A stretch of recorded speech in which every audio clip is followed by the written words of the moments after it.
Hi, I'm Tim. Welcome to Watchbox, and thanks for logging on. If you love this watch, email me, tmosso@thewatchbox.com. That's in the description below. Your direct purchase and pricing email question line for buying this or any watch you see on any Watchbox platform. For pricing, reach out to me directly, tmosso@thewatchbox.com. Today, we are discussing a 1,000-piece limited edition with metallized carbon fiber bezel and titanium case. This is the Hublot Big Bang Unico Ferrari, a collaboration between Hublot of Nyon, Switzerland, and of course the monster from Maranello, the ultimate automotive branding exercise that makes a damn fine car and a competitive racing machine, Ferrari. This is a match made in horological heaven. Now, the timepiece is large, but it's wearable. 45 millimeters, it measures in thickness 17 millimeters, so it's not going to fit underneath a cuff of any kind, if we're honest. From lug to lug, it's a sizable 57.2 millimeters. Everything becomes a little bit more viable once it's on your wrist. Now, the thing about this watch is that once it's strapped down, it sits light on the wrist. On my 16 centimeter circumference wrist, you could see that I could probably size down to 15 centimeters, and while the watch would look big, it would sit comfortably. One of the reasons this works at all is because the strap is flexible and the case is arced. So you can see that these lugs, though broad, they start arcing down around the wrist. It's a big difference compared to lugs that would have been straightened and projecting out. Take a quick look at the hardware and the software. You can see Hublot gives you a ceramic pusher that detaches the strap. Now this is great because it allows for quick and easy strap swapping, and you can change the look of the watch, dress it up or dress it down. You might want to put it on full rubber before taking it into, say, a pool or the sea. You've got that flexibility right there. The leather itself is calfskin and gray. The strap is vulcanized rubber, and as you can see, it's substantial. It's also nicely tapered to match the flare of the case band and the thickness when viewed in profile. The buckle itself, a combination of carbon fiber and titanium. Hublot uses grade 5 titanium here, and it is a twin trigger release, so it can't pop open accidentally. You can see there's an H-section chassis underneath, reminding you that this is an Hublot clasp. And then there's an anchoring system that allows the strap to be tucked underneath the clasp, sized down, removing the need for strap minder loops and actually hiding all the excess length under the strap itself. It's a very neat and upscale aesthetic, and the strap as well as the buckle are thoughtfully considered. Remember, the first 1980 MDM Hublot watch combined a luxury watch with a rubber strap, and that has been their style signature ever since. The case is made of a combination of resin, carbon composite, and titanium. You can see outboard, we have a lovely satin titanium. It's a very subtle glow rather than the flash of high polish, but it is grade 5 titanium, so it's the hard stuff.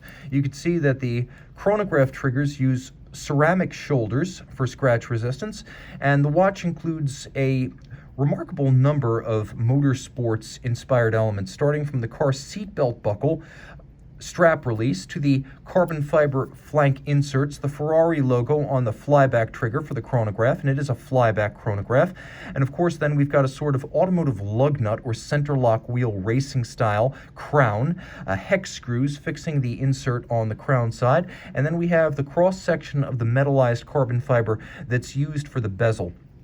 Now, the watch, of course, is a chronograph, and the Unico movement was designed sort of upside down, with everything that's usually fun and entertaining on the case back instead relocated to the dial side of the watch. Now, I'm going to move the minute and hour hand out of the way, and you can see that there is a column wheel with an Hublot H-shaped bolt on top of it. You can see those little H-shaped bolts in black are also on the bezel, but you can see the column wheel and the lateral clutch, and you can see the two of them in operation as I cycle the chronograph, and those are usually components on the back side of a standard chronograph movement. So this one was designed to be seen from the dial side. You can see the cavallino rampante, the logo of Ferrari.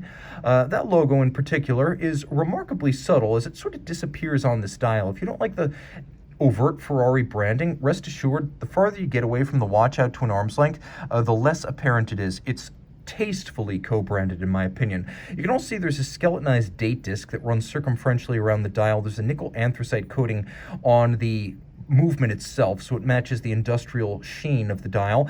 Applique and overhanging indices as well as numerals and a lovely satin finish. Take note, there's the date inside the minutes register. Also take note that the minutes register goes up to 60, which is uncommon on chronographs. Remember, the watch is a flyback chronograph, so you can reset and restart with just the reset trigger. No need to stop it first. The watch also includes a stop seconds or hacking function, and there is a quick set so you can rapidly cycle the date. And if you look at the minutes counter and the back panel that illuminates the date, you can see it's a little bit like the registers on a Ferrari dashboard.